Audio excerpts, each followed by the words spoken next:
ಇನ್ನು ಜೈಲಲ್ಲಿರುವಂತಹ ದರ್ಶನ್ಗೆ ಬೆನ್ನು ನೋವು ಮತ್ತೆ ಉಲ್ಬಣಿಸಿದೆ. ಹೀಟಿಂಗ್ ಬೆಲ್ಟ್ ಒದಗಿಸಬೇಕು ಅಂತ ಮನವಿಯನ್ನ ಮಾಡಲಾಗಿದೆ.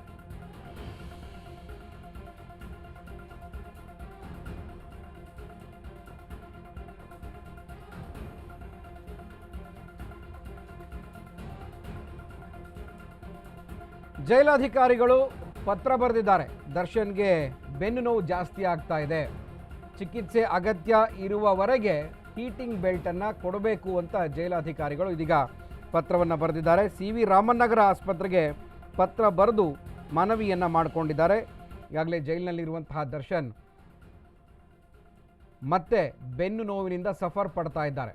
ಸೊ ಹಾಗಾಗಿ ಅವರಿಗೆ ಹೀಟಿಂಗ್ ಬೆಲ್ಟ್ ದಯಪಾಲಿಸಬೇಕು ಅಂತ ಜೈಲಾಧಿಕಾರಿಗಳು ಪತ್ರವನ್ನು ಬರೆದಿದ್ದಾರೆ. ಸಿ.ವಿ. ರಾಮನ್ ನಗರದ ಆಸ್ಪತ್ರೆಗೆ ಪತ್ರವನ್ನು ಬರೆದು ಮನವಿಯನ್ನ ಮಾಡಿಕೊಂಡಿದ್ದಾರೆ.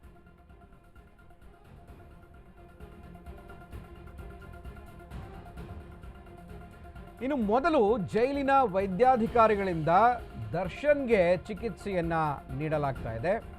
ಬಳಿಕ ಸಿ.ವಿ. ರಾಮನ್ ಆಸ್ಪತ್ರೆಯ ಫಿಸಿಯೋಥೆರಪಿ ತಂಡ ಅಕ್ಟೋಬರ್ 10ರಂದು ಜೈಲಿಗೆ ತೆರಳಿ ಚಿಕಿತ್ಸೆಯನ್ನು ಕೊಟ್ಟಿದ್ರು. ಇದೀಗ ಪುನಃ ಚಿಕಿತ್ಸೆ ಕೊಡೋದಕ್ಕೆ ಪತ್ರ ಬರೆದು ಮನವಿಯನ್ನ ಮಾಡಿದ್ದಾರೆ. ಕಾರಾಗೃಹಕ್ಕೆ ವೈದ್ಯರ ತಂಡ ನಿಯೋಜಿಸಬೇಕು ಅಂತ ಮನವಿಯನ್ನು ಮಾಡಿದ್ದಾರೆ. ಸಿ.ವಿ. ರಾಮನ್ ಆಸ್ಪತ್ರೆ ವೈದ್ಯಕೀಯ ಅಧೀಕ್ಷಕರಿಗೆ ಪತ್ರವನ್ನು ಕಾರಾಗೃಹದಲ್ಲಿಯೇ ಕೊಡಬೇಕು ಅನ್ನುವಂಥದ್ದು, ದರ್ಶನ್ಗೆ ಚಿಕಿತ್ಸೆಯನ್ನು ಅಲ್ಲಿಯೇ ಕೊಡಬೇಕು ಅನ್ನುವಂಥದ್ದು ಇದೀಗ ಪತ್ರವನ್ನು ಬರೆದಿರುವಂಥದ್ದು. ಪುನಃ ಚಿಕಿತ್ಸೆಯನ್ನು ಕೊಡಬೇಕು ಅನ್ನುವಂತಹ ಮನವಿಯನ್ನು ಮಾಡಿಕೊಳ್ಳಲಾಗಿದೆ. ಸೊ ದರ್ಶನ್ಗೆ ಪದೇ ಪದೇ ಬೆನ್ನು ನೋವು ಉಲ್ಬಣಿಸ್ತಾ ಇರೋಂಥದ್ದು. ಅದೇ ಕಾರಣಕ್ಕೆ ಅವರು ಆಪರೇಷನ್ಗಾಗಿಯೇ ಬೇಲನ್ನು ಪಡ್ಕೊಂಡಿದ್ದು. ಆದರೆ ಮತ್ತೆ ಬೇಲ್ ಕ್ಯಾನ್ಸಲ್ ಆಗಿ ಕಾರಾಗೃಹ ಸೇರಿದ ಮೇಲೆ ಇದೀಗ ಮತ್ತೆ ಬೆನ್ನು ನೋವು ಹೆಚ್ಚಾಗಿದೆ. ಚಿಕಿತ್ಸೆ ಅಗತ್ಯ ಇರೋ ತನಕ ಕೂಡ ಫಿಸಿಯೋಥೆರಪಿ ಚಿಕಿತ್ಸೆ ಮಾಡಬೇಕು, ಹಾಗಾಗಿ ಅದಕ್ಕೆ ಕಲ್ಪಿಸ್ಕೊಡಿ ಅಂತ ಮನವಿಯನ್ನು ಮಾಡಿದ್ದಾರೆ. ಇತ್ತೀಚೆಗೆ ಜೈಲಿನಲ್ಲಿ ಬೆನ್ನು ನೋವಿಗೆ ಪದೇ ಪದೇ ನಟ ದರ್ಶನ್ ಒಳಗಾಗ್ತಾ ಇರುವಂಥದ್ದು. ಮೊದಲು ಚಿಕಿತ್ಸೆಯನ್ನು ಕೊಟ್ಟಿದ್ದರು ಅಕ್ಟೋಬರ್ 10ನೇ ತಾರೀಕು. ಫಿಸಿಯೋಥೆರಪಿ ಟೀಮೇ ಕೂಡ ಅಲ್ಲಿಗೆ ತೆರಳಿ ಚಿಕಿತ್ಸೆಯನ್ನು ಕೊಟ್ಟಿತ್ತು.